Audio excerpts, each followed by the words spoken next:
Acte 16, on va lire le passage qui est sous nos yeux. Et acte 16, verset 35, on continue. Paul et Silas avaient vécu des déboires dans la ville de Philippe, une colonie romaine. Et verset 35, quand il a fait jour, les juges ont envoyé leurs agents dire aux gardiens de la prison « Relâche ces hommes ». Le gardien a rapporté ces paroles à Paul. Les juges ont fait dire de vous relâcher, sortez donc maintenant et partez dans la paix. Mais Paul a dit aux agents, après nous avoir fait battre en public et sans jugement, alors que nous sommes romains, ils nous ont jetés en prison et maintenant ils nous feraient sortir en secret. Il n'en est pas question. Qu'ils viennent eux-mêmes nous remettre en liberté. Les agents ont rapporté ces paroles aux juges qui ont été effrayés en apprenant que Paul et Silas étaient romains. Ils sont venus leur présenter des excuses et les ont libérés en leur demandant de quitter la ville. Une fois sortis de la prison, ils sont entrés chez Lydie et après avoir vu et encouragé les frères et sœurs, ils sont partis. On va simplement placer encore une fois ce texte dans le cadre historique parce qu'il y a des agents, il y a des juges, il y a des personnels en fait on pourrait dire de la commune, de la municipalité de Philippe qui prennent part à ces événements et on va expliquer un petit peu cela ensemble. Et donc, verset 35, quand il a fait jour, les juges, alors de qui s'agit-il? Un juge, dans notre langage à nous, c'est un tribunal avec des juges. Alors, les juges, on a été obligé de trouver une traduction. Certaines traductions, c'est prêteur, qui n'est pas une bonne traduction.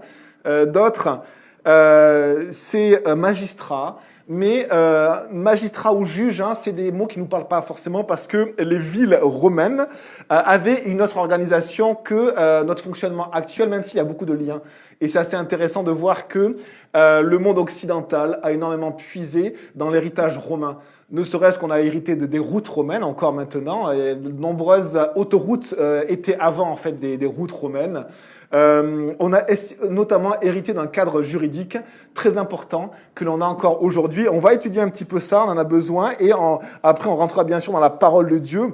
On se rappelle que Philippe, c'était une colonie romaine, c'est-à-dire peuplée de citoyens romains, et donc ça s'organise comme une Rome en miniature, une petite Rome. Il y a des conseils avec une valeur des citoyens qui est mise vraiment en valeur. Les citoyens romains, eh bien, c'était des personnes qui avaient une identité importante, qui avaient un droit de vote. Et dans toutes les villes romaines, en premier à Rome, mais aussi dans toutes les autres villes romaines, comme ici on a une ville romaine, une colonie romaine, eh bien en premier on avait le grand conseil des citoyens qui s'appelait le comice. Et ce grand conseil des citoyens, eh bien il se réunissait, l'assemblée des citoyens se réunissait régulièrement pour voter. D'accord? On a plein de documents, plein de restes et de ce fonctionnement-là. Alors, l'Assemblée des citoyens, donc du coup, avait un pouvoir. Ça ressemble un petit peu à une sorte de démocratie, mais avec des particularités qu'on ne retrouve pas aujourd'hui. C'est que dans cette assemblée, eh bien, il y avait une deuxième assemblée qui, elle, allait vraiment valider ou voter réellement les lois, qui avait un pouvoir plus important, et c'était ce qu'on appelait le conseil des décurions. Les décurions, donc c'est des mots latins, centurion, décurion, c'est des mots latins, et en fait c'était les notables de la ville, les personnes importantes qui étaient dans une catégorie sociale élevée, qui faisaient partie de ce groupe plus restreint de plusieurs dizaines de personnes. C'est eux vraiment qui avaient le pouvoir sur la loi, qui validaient vraiment les choses. Par exemple, quand les citoyens faisaient une demande, eh bien c'était ce conseil-là, des décurions, qui regardait cette demande et qui validait ou infirmait cette demande-là. Ils votaient chaque année pour leurs dirigeants. Chaque année, leurs dirigeants étaient votés et ils fonctionnaient par binôme, par paire, qu'on appelait les diumvirs. Alors, si vous avez un petit peu fait d'histoire romaine, à un moment donné, César il va faire un triumvirat. triumvirat, il va s'associer avec deux autres grands généraux, des consuls ou futurs consuls. Hein, et là, c'est diumvirs. Et diumvirs, en fait, c'est les grands magistrats, on va dire, vraiment qui sont dans des postes élevés, et dium qui fonctionne à deux. Donc, chaque année, deux dirigeants étaient élus par ce conseil des décurions pour diriger la ville. Et on les appelle les diumvirs. Et donc, c'est le terme, là, ici en grec, stratégos, qui est traduit par les juges ou les magistrats, ça décrit vraiment ces deux personnes qui sont les magistrats, qui sont les dirigeants de la ville pour une année. Ils sont élus par ce conseil et ils sont d'ailleurs soumis également au conseil d'après leurs actions. Donc, ils vont avoir ce mandat d'un an et après, on va estimer si leur mandat a été réussi ou pas. On a plein de traces de toutes ces personnes qui ont accédé jusqu'au diumvirat. Dans certaines villes, c'était très fréquent que ces magistrats réitèrent leurs fonctions et soient dirigeants plusieurs années. Mais à Philippe, il y avait une véritable pression sociale dans les carrières de la magistrature et c'était très rare de voir des diumvirs qui réitéraient leur mandat, qui étaient diumvirs une deuxième fois. Et il y avait vraiment une population qui vraiment mettait la carrière sociale en premier, professionnelle en premier, et on a ce retour-là. Tous les 5 ans également, on sait que les dirigeants avaient un rôle particulier, ça s'appelait le diumvirat quinquennal, et tous les 5 ans, il y avait des choses particulières à vérifier dans la cité, et donc on élisait souvent des personnes qui étaient encore plus estimées que les autres.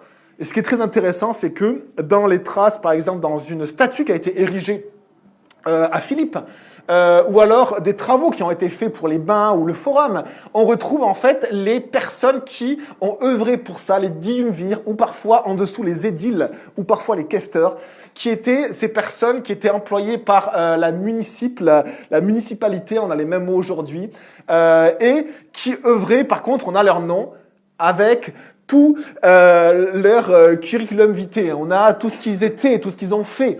Ceux qui avaient été édiles, ceux qui avaient été diumvirs, ceux qui avaient été diumvirs quinquennal, qui est encore plus prestigieux. Ceux qui avaient fait des dons, munaires, ça se disait à la ville, et ainsi de suite. On a une série de descriptions, de noms, en fait, qui décrivaient la carrière d'une personne. Et on le retrouve sur des stèles, sur des statues.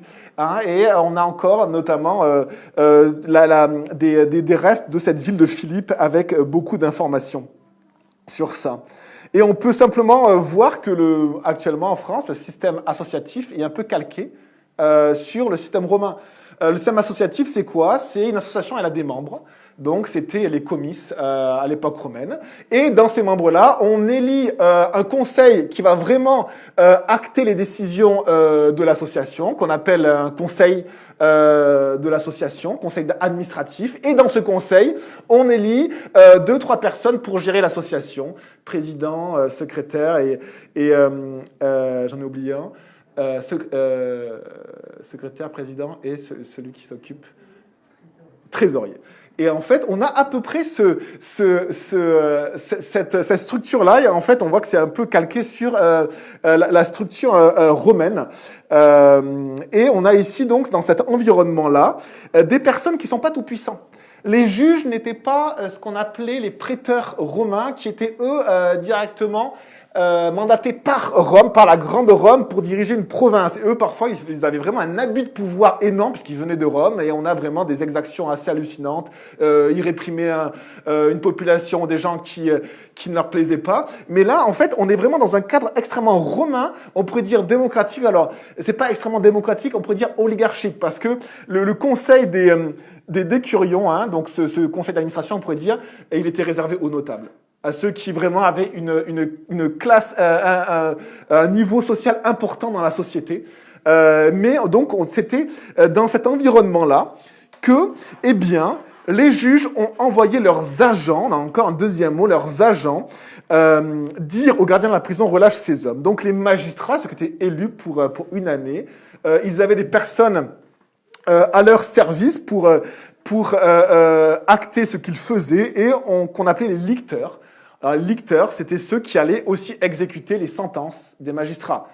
Et il y avait plusieurs sentences, hein. Ça pouvait être l'emprisonnement, ça pouvait être une amende, ça pouvait être également être battu de verge, donc d'un bâton qui ressemble un peu à un fouet, et c'est pour ça qu'on voit que Paul et Silas ont été fouettés. Donc c'est les licteurs qui ont fouetté Paul et Silas, et on pouvait aussi avoir la peine capitale, la décapitation.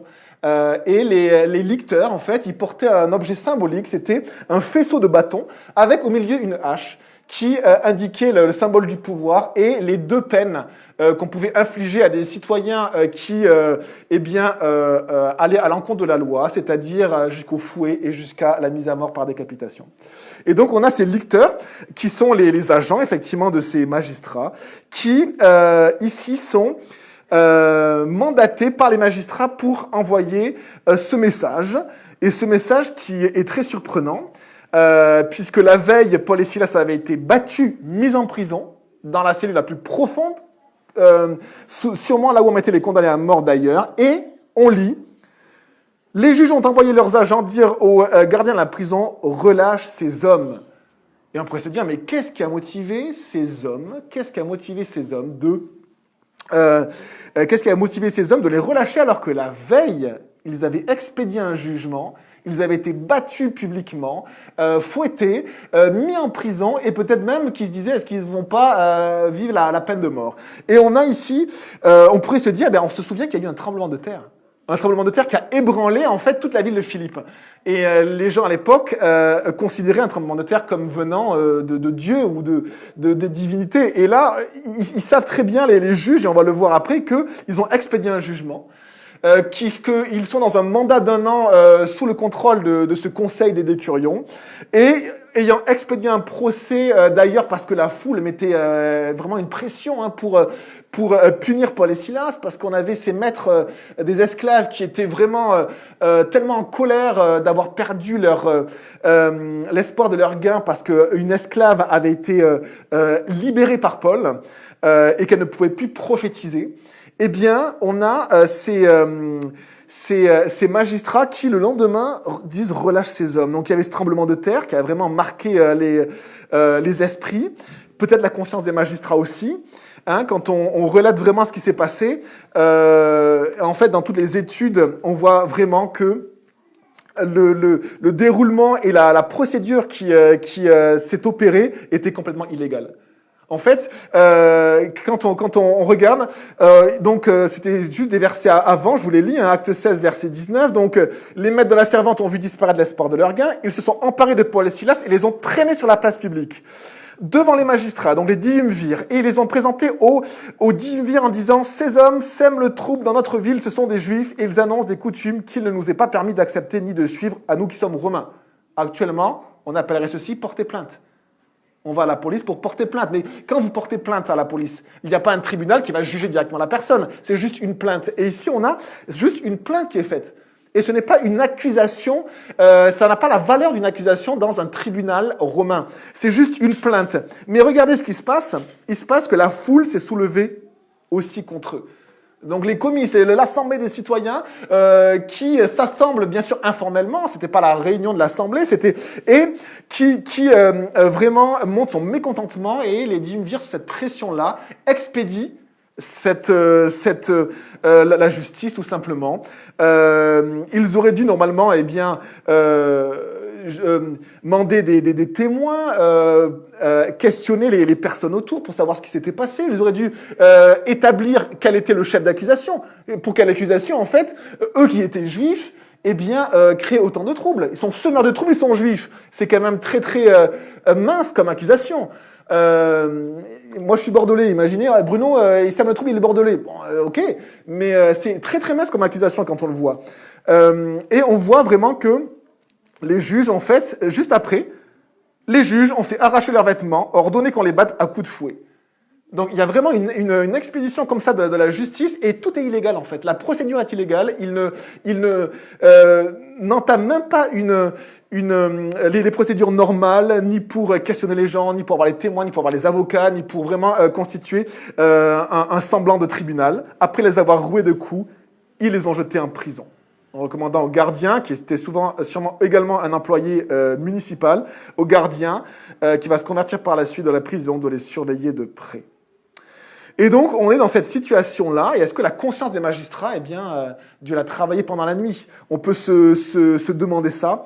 En tout cas, ce qui est vraiment sûr, c'est que la procédure suivie par ces magistrats n'était pas valide, et on va voir même que le traitement infligé à Paul aurait pu passer, même si ce n'était pas valide, s'il n'avait pas été citoyen.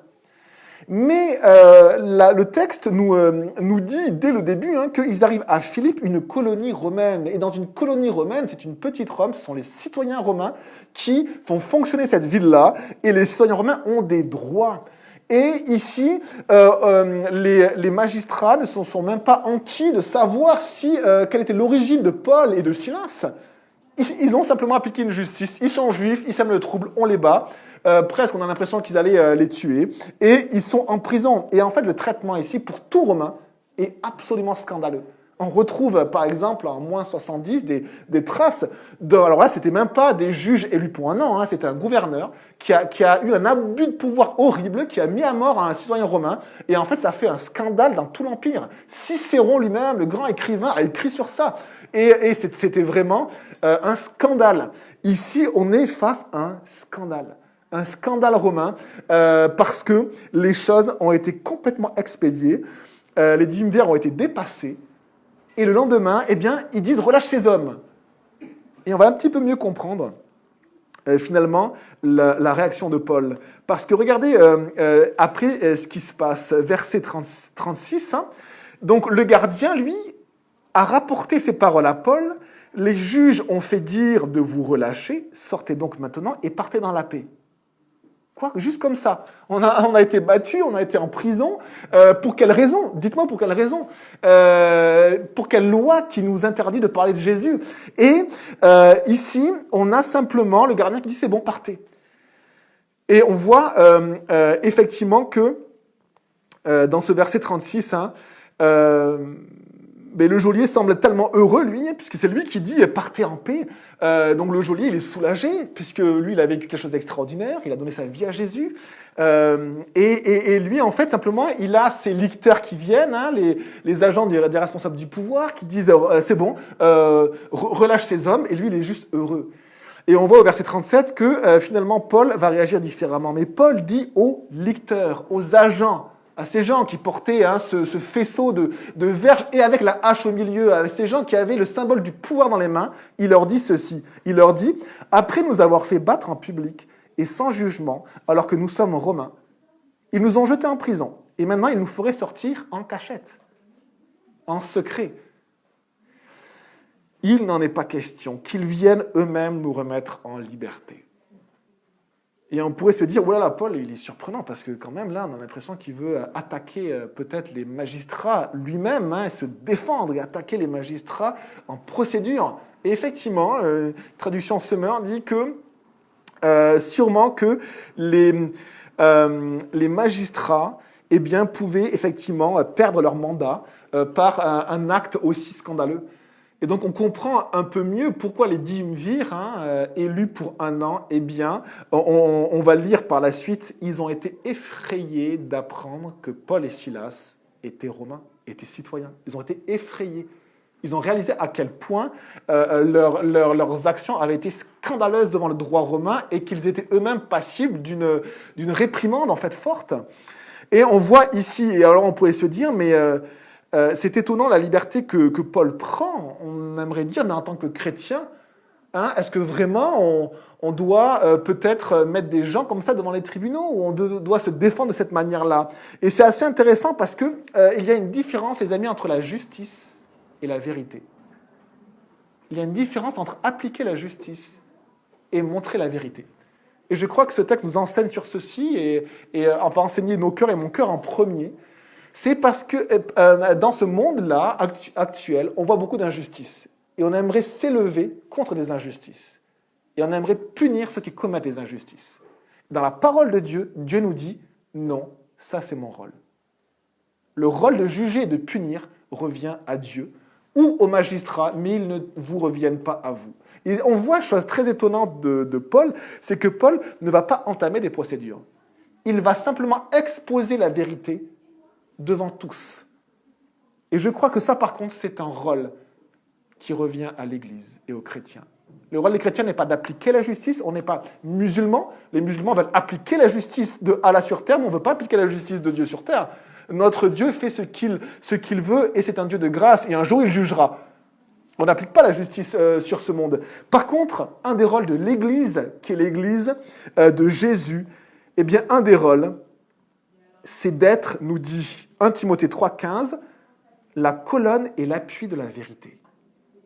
Exposer la vérité, ce qui est vrai. La vérité de Christ, la vérité de l'Évangile, mais dans un cas aussi où il y a du mensonge, où il y a un traitement qui est injuste, exposer la vérité.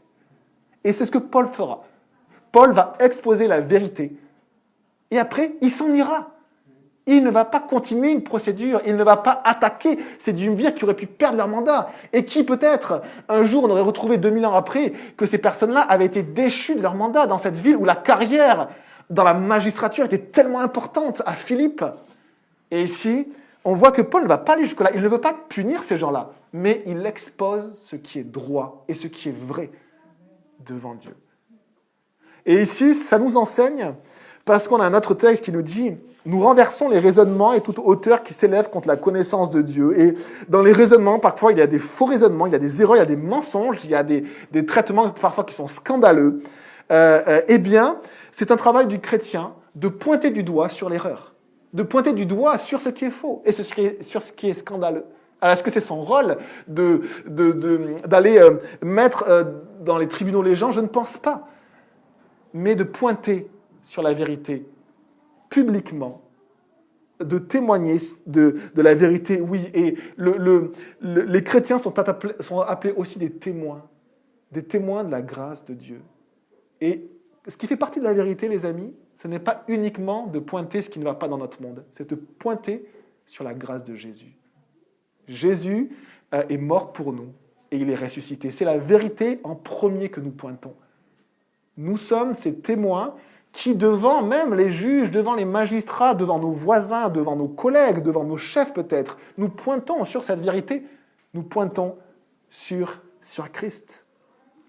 Et ici, on voit la réaction de Paul qui, au verset 38, les agents ont rapporté ces paroles au juge. Donc Paul, lui, il dit que vous avez fait tout cela alors que nous sommes romains, il n'en est pas question qu'ils viennent eux-mêmes nous remettre en liberté. On pourrait se dire, mais pour qui se prend-il? C'était la loi.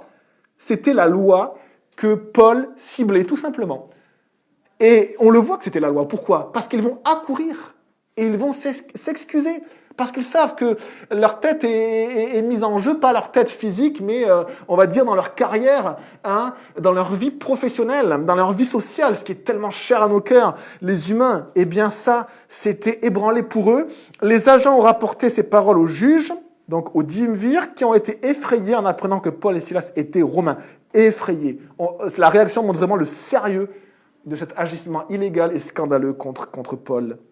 Et on voit qu'ils ont peur pour leur carrière. On voit qu'ils ont peur pour leur carrière. Et vous avez décrit un petit peu la ville de Philippe où les notables se faisaient nommer par leur nom dans les écrits, plus par l'ensemble de leur carrière. Munaire, j'ai donné de l'argent à la ville. Duumvir, j'ai été à un moment donné responsable de la ville. Édile, sous-directeur, on pourrait dire, ou questeur.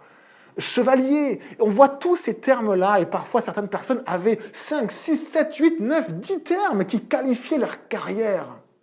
Eh bien, je me suis posé cette question-là alors qu'eux avaient peur pour leur carrière. Eh bien, étudions la carrière de Paul. Paul avait également une carrière brillante au sein de la communauté juive. Une carrière brillante, parmi les plus brillants de son époque. À Jérusalem même. Il a été disciple du grand Gamaliel. Disciple du grand Gamaliel, il n'était pas de Jérusalem, il est né à Tars, mais il est devenu disciple à Jérusalem du grand Gamaliel, un rabbin qui est encore cité de nos jours dans les communautés juives. Et donc, il est devenu disciple, mais pas uniquement disciple, ça a été un disciple brillant, qui a fait ses classes parmi Gamaliel, et après qui a même eu la confiance du Sanhédrin. Le Sanhédrin, c'est le conseil des notables, pareil, mais chez les Juifs. C'est ceux qui sont proches du pouvoir. Paul était proche du pouvoir. Il a même reçu des lettres du pouvoir, des délégations de pouvoir pour aller appliquer le pouvoir juif dans les communautés juives en dehors de Jérusalem et en dehors d'Israël, à Damas. Et donc Paul avait une carrière brillante, extraordinaire. Et on lit ceci dans l'épître aux Philippiens, la même ville. Écoutez ce que Paul va dire. Philippiens 2, verset 3. « Ne faites rien par esprit de rivalité ou par désir d'une gloire sans valeur. » Ne faites rien par esprit de rivalité ou par désir d'une gloire sans valeur. Mais avec humilité, considérez les autres comme supérieurs à vous-même. Que chacun de vous, au lieu de regarder ses propres intérêts, je ne sais pas combien d'édiles il y a dans l'Église, ou de questeurs, ou de dimvirs, que chacun de vous, au lieu de regarder vos propres intérêts, ou mes propres intérêts, regarde aussi à ceux des autres. Que votre attitude soit identique à celle de Jésus-Christ. Jésus-Christ a eu une carrière brillante.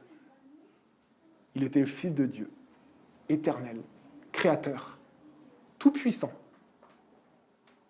Lui qui est de condition divine, il n'a pas regardé son égalité avec Dieu comme un butin à préserver, mais il s'est dépouillé lui-même en prenant une condition d'esclave, en devenant semblable aux êtres humains. Reconnu comme un simple homme, il s'est humilié lui-même en faisant preuve d'obéissance jusqu'à la mort, même la mort sur la croix. Paul avait changé de carrière. Il a choisi un autre chemin que ce chemin de cette carrière brillante qu'il avait. Et en parallèle, on a le chemin de la carrière de ces diumvirs, qui sont effrayés. Vous savez, c'était difficile d'être diumvir. Il fallait rentrer dans le conseil des décurions. Certains n'y arrivaient jamais parce qu'ils n'étaient pas à un cran élevé ou parce qu'ils n'avaient pas le pédigré qu'il fallait, la famille qu'il fallait. Il fallait rentrer dans ce conseil des décurions et ensuite il fallait essayer d'avoir un poste en magistrature. Il y avait des postes plus ou moins élevés et si on arrivait enfin d'avoir le poste d'édile, l'édilité, être édile, eh bien en fait on était déjà dans le conseil des dirigeants. Et c'était un premier pas peut-être pour briguer le mandat enfin de diumvir. Et tous les 5 ans, il y avait le diumvir quinquennal. Si on pouvait avoir ce mandat de diumvir quinquennal, c'était quelque chose vraiment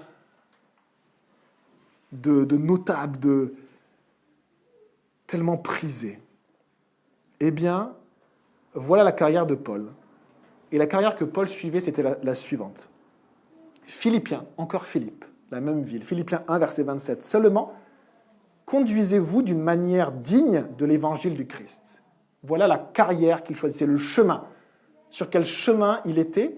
Ce n'était pas un chemin où il voulait progresser dans son niveau social. C'était un chemin où, conduisez-vous, le chemin, c'était se conduire d'une manière digne de l'évangile du Christ. Ainsi, que je vienne vous voir ou que je sois absent, j'entendrai dire de vous que vous tenez ferme dans un même esprit, combattant. Tiens, c'est un chemin de combat. Combattant d'un même cœur. Pourquoi? Pour la foi de l'Évangile. Combattre pour l'Évangile. Paul avait changé de carrière. Il avait choisi un chemin où il combattait pour la foi de l'Évangile. Combattre. Le chemin du chrétien est un chemin de combat. Pas un chemin où on s'élève. Pas un chemin où on acquiert plus de richesses, plus de maisons, un niveau toujours supérieur, mais un chemin où on combat et on lâche tellement de choses. Paul continue et il dit « Sans vous laisser effrayer en rien par les adversaires. Pour eux, c'est une preuve de perdition, mais pour vous de salut, et cela vient de Dieu. En effet, il vous a été fait la grâce non seulement de croire en Christ. Est-ce que vous réalisez que si vous êtes ici ce matin, c'est que Dieu vous a touché et que Dieu vous a fait la grâce de croire en lui? C'est une grâce. Je ne la mérite pas. Je ne la mérite pas. Mais regardez ce qu'il dit. La grâce non seulement de croire en Christ, mais encore de souffrir pour lui. Souffrir pour Christ. Voilà la carrière de Paul. Souffrir pour Jésus. En menant le même combat que celui que vous m'avez vu mener. Où ça? À Philippe. Paul menait un combat à Philippe. Paul a été emprisonné et battu à Philippe. parce qu'il menait une autre carrière que celle des édiles, des questeurs et des triumvirs, que celle des citoyens romains qui cherchaient peut-être une place dans cette ville. Eh bien, le chemin et la carrière que Paul recherchait, c'était simplement ce combat pour la foi dans l'évangile de Christ.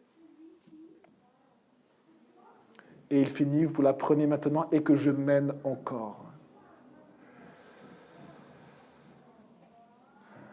Et alors il est vrai, ce qui est étonnant, c'est quand on compare les carrières de Paul et des triumvirs, Paul, dans la lettre à Philippe, parle de rivalité. Et il parle de rivalité pas que dans la ville de Philippe, parmi les citoyens, là où on voit peut-être des rivalités, là où on voit peut-être la cause de la peur de ces triumvirs, les rivalités au sein du conseil des décurions, ils vont peut-être, leurs rivaux vont s'en donner à cœur joie pour les destituer. Eh bien, Paul va parler de rivalité au sein même de l'Église. Certains, il est vrai, Philippiens 1, verset 15, proclament Christ par jalousie, avec un esprit de rivalité, mais d'autres le proclament avec de bonnes intentions. Et on voit ici que le cœur humain que l'on voit des triumvirs effrayés par leur propre carrière, leur propre argent, leur propre nom, leur titre, leur vie à eux, ce qu'ils ont construit, ce qu'ils ont depuis peut-être plusieurs générations, comme le jeune homme riche où Jésus a dit « Tu veux me suivre ? Vends tout. Tu veux me suivre ? Vends tout ce que tu as. Vends ta maison. Vends ton titre. Vends ce que tu as pour moi. Est-ce que tu es capable ?» Et on a ici cette rivalité que l'on a également dans nos cœurs. Le cœur des chrétiens est le même que ceux des non-croyants. Et on a également dans nos cœurs, on peut avoir cette même rivalité dans l'Église, même dans le service, même dans l'enseignement de la parole de Dieu, même dans le fait de laver les tasses à l'Église, de s'inviter. Il peut y avoir une rivalité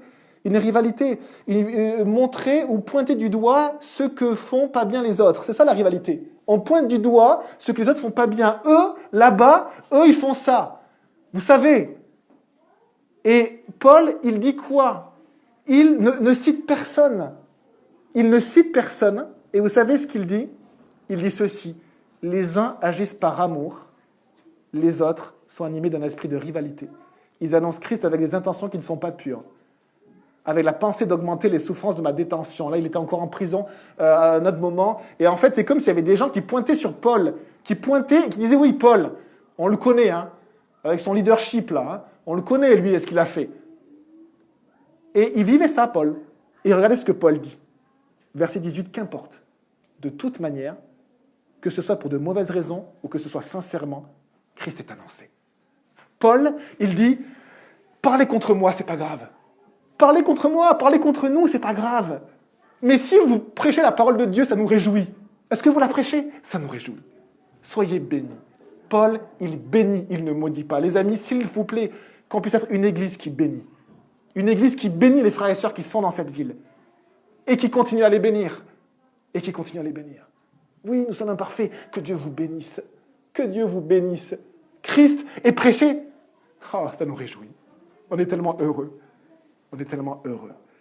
On veut être rempli d'amour et pas de rivalité. On ne veut pas pointer le doigt chez les autres. Nous, on sait très bien qu'on est tellement imparfaits, on a tellement de défauts, moi le premier, et Jésus a déjà assez à faire avec nos cœurs avant que nous-mêmes on se préoccupe des cœurs de nos voisins.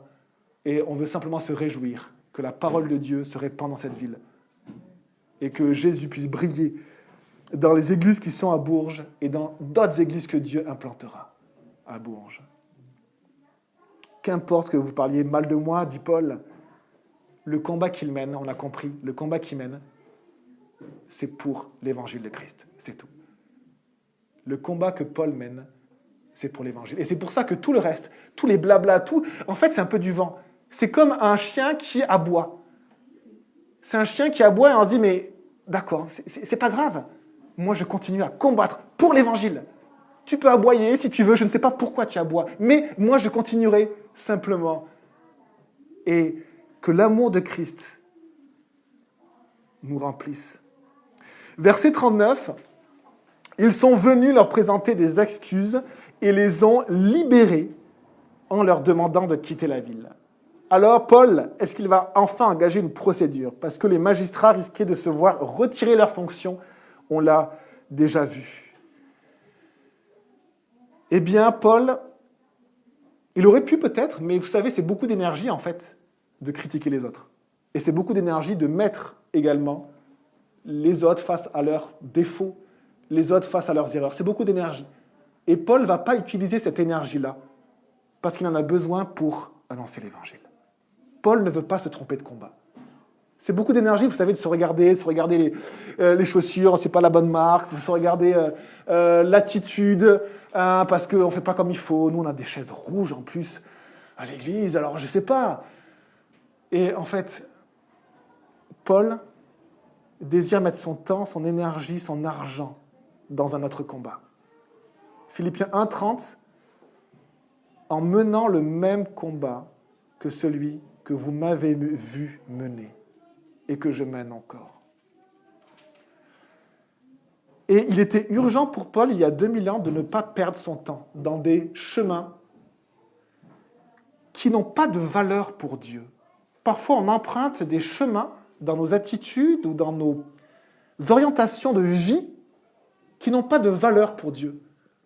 Et Paul, lui, il avait assez perdu de temps contre Dieu dans sa vie. Et il ne voulait plus en perdre.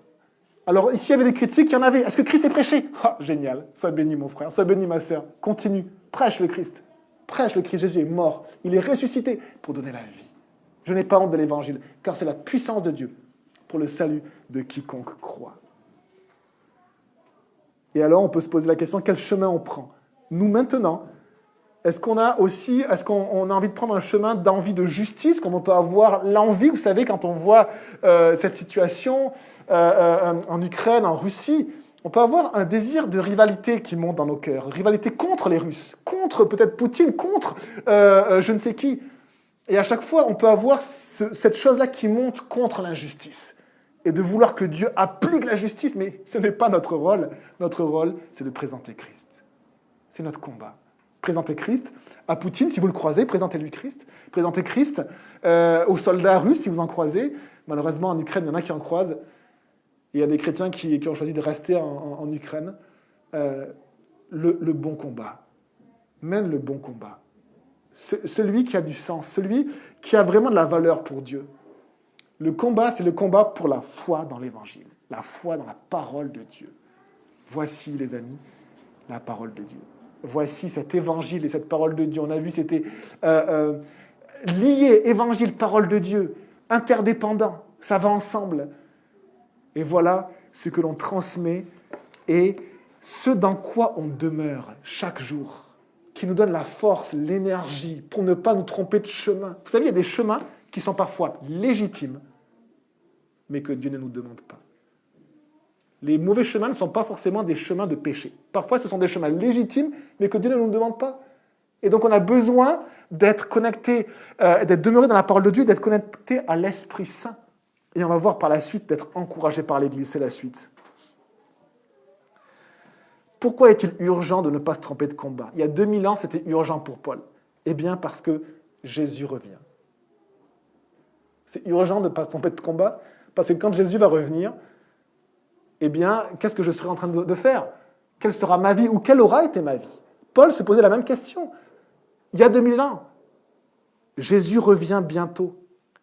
Philippiens, encore Philippiens 2, verset 9. C'est pourquoi Dieu l'a élevé, Christ, à la plus haute place et lui a donné le nom qui est au-dessus de tout nom, afin qu'au nom de Jésus, chacun plie le genou dans le ciel, sur la terre et sous la terre, et que toute langue reconnaisse que Jésus-Christ est le Seigneur, à la gloire de Dieu le Père. Tout le monde reconnaîtra un jour que Christ est Seigneur de toutes choses, à la gloire de Dieu le Père. Et alors Paul, il dit ceci, imitez-moi. Imitez-moi, je combats et je souffre pour l'Évangile, imitez-moi. En effet, Romains 1,16, et là il parle aux Romains. Rome, c'était une ville où les carrières étaient encore plus prisées et plus prestigieuses qu'à Philippe, la capitale de l'Empire romain. Et il dit ceci, en effet, je n'ai pas honte de l'Évangile. C'est la puissance de Dieu pour le salut de tout homme qui croit, du juif d'abord et ensuite du non-juif. Verset 40, une fois sortis de la prison, que fait Paul? Ils sont entrés chez Lydie et après avoir vu et encouragé les frères et sœurs, ils sont partis. Paul, donc, n'engage pas de procédure. Il a exposé la vérité. Il a témoigné de la vérité de Christ et il va voir sa famille. Et qui est sa famille? Les frères et sœurs de la ville de Philippe. Et regardez, il s'encourage. Les amis, il s'encourage dans sa famille. L'Église de Christ, le soutien et la colonne, l'appui de la vérité. Il s'encourage. Après avoir vu et encouragé les frères et sœurs, ils sont partis. Parfois, nous sommes découragés parce que nous voulons souvent nous mettre à l'écart de la famille. À l'écart, parce qu'on vit plein de choses. Et le découragement s'amplifie. Et la lumière du chrétien diminue. On a besoin de l'Église. Ce n'est pas quelque chose de politique, c'est quelque chose de biblique. Puisque l'Église est le corps de Christ. Et on ne peut pas vivre en étant détaché du corps de Christ. Et ça nous renouvelle, ça nous encourage. Vous savez, un croyant m'a encouragé une fois, il m'a dit, c'est quand tu as le moins envie d'aller à l'église que tu en as le plus besoin. C'est quand tu as le moins envie que tu as le plus besoin. C'est une entité spirituelle, les amis. On n'est plus dans le corps civique, le corps des citoyens, un corps politique. On est dans un corps spirituel qui est l'Église de Christ. Et dans lequel Christ agit pour sa gloire. Souvenez-vous du mandat de Jésus qu'il a donné à son Église. Allez, faites de toutes les nations des disciples. On ne peut pas le faire tout seul. On ne peut le faire qu'en Église. Et le Seigneur est en train de le faire. Il continue, il fait une œuvre depuis 2000 ans. Et un jour, il reviendra nous chercher. Ne nous trompons pas de combat, les amis. Et que le Seigneur soit béni. On prie, on a encore un chant, et après on va prendre le repas du Seigneur. Si vous croyez en Christ, si c'est votre Seigneur, si vous voulez le suivre dans vos vies, prenez avec nous ce repas. On prie, et ensuite on prend ce repas. Seigneur, merci mon Dieu pour ton nom. On veut préparer nos cœurs à chanter aussi, à se souvenir de ta croix et de ta résurrection. C'est l'évangile qui sauve et qui nous a sauvés. Seigneur, si quelqu'un n'a pas fait cet engagement ce matin, s'il te plaît, qu'on puisse le faire ou le renouveler, Jésus, de te donner notre cœur, notre vie, qu'on puisse simplement tout te donner, Seigneur. On a la liberté de te donner notre vie et notre vie est en sécurité entre tes mains. Merci, Seigneur.